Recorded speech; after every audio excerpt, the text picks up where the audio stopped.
अब आपको हम ले चलते हैं उस प्रदेश की सियासत की तरफ जिसकी तासीर रही है जातिवादी राजनीति में। समझ गए होंगे आप, हम बिहार की बात कर रहे हैं, जहां अब से कुछ ही महीनों के बाद विधानसभा के चुनाव हैं और चुनाव से चंद महीने पहले नीतीश सरकार ने आनन फानन में आयोग, बोर्ड और निगमों का पुनर्गठन कर दिया। इसे लेकर आरजेडी नेता तेजस्वी यादव ने नीतीश सरकार को व्यंग भरे लहजे में पूछा है कि जमाई आयोग का गठन क्यों नहीं कर देते, ये तंज क्यों है। समझिए जमाई आयोग वाली पॉलिटिकल वार के पीछे क्या है असल मकसद।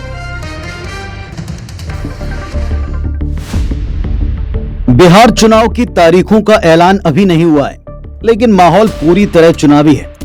दरअसल चुनाव से पहले नीतीश कुमार ने अलग अलग जाति वर्ग से जुड़े आयोगों का पुनर्गठन किया, जिसमें एनडीए के सहयोगी दलों के नेताओं और उनके रिश्तेदारों को जगह दी और इसी को आरजेडी ने चुनावी मुद्दा बना लिया है।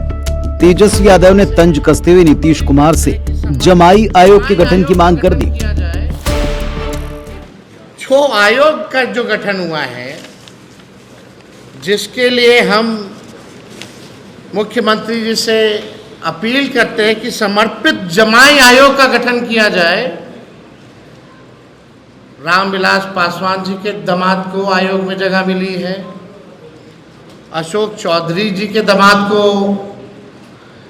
आयोग में जगह मिली है, मांझी जी के दामाद को भी आयोग में जगह मिली है। अब आप देख लीजिए, यानी और कोई सक्षम लोग नहीं है। बिहार की एनडीए सरकार ने आधा दर्जन से अधिक आयोग, बोर्ड और निगमों का पुनर्गठन किया। इन आयोगों में परिजनों और रिश्तेदारों को सदस्य बनाने पर तेजस्वी हमलावर हैं, तो वहीं सत्ता पक्ष की तरफ से अब इस पर तीखे पलटवार हो रहे हैं। बिहार सरकार में मंत्री अशोक चौधरी ने कहा कि तेजस्वी यादव को अपने पिता का कार्यकाल याद करना चाहिए और उनसे पूछना चाहिए कि उस दौरान मामा आयोग क्यों नहीं बनाया गया। तेजस्वी यादव ने जिन 3 व्यक्तियों पर सवाल उठाए, तीनों दलित परिवारों से आते हैं, जो कि दिखाता है कि राजद के लोगों में कितना दलित प्रेम है। बिहार सरकार ने जिन आयोग, निगम और बोर्डों का गठन किया, उनमें रामविलास पासवान के दामाद, केंद्रीय मंत्री जीतन राम मांझी के दामाद और मंत्री अशोक चौधरी के दामाद को जगह दी गई। खैर, बिहार में जमाई पॉलिटिक्स वाली सियासत चुनाव में क्या गुल खिलाती है और रीएडजस्टमेंट वाला ये दांव नीतीश के लिए कहीं गले की फांस तो नहीं बनता, ये चुनावी नतीजों से ही साफ होगा।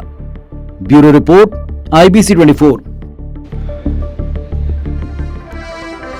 तो आपने देखा कि किस तरीके से जातिवादी राजनीति बिहार में एक समीकरणों के साथ में साधी जाती रही है और इसमें जिसके समीकरण जिसके पास से सही पड़ गए वो 112 पा जाता है। इसका मतलब है कि उसको चुनाव में जीत मिलती है। उसके सारे समीकरण अगर फिट बैठ जाएं तो सत्ता की चाबी उसके हाथ में मिल जाती है।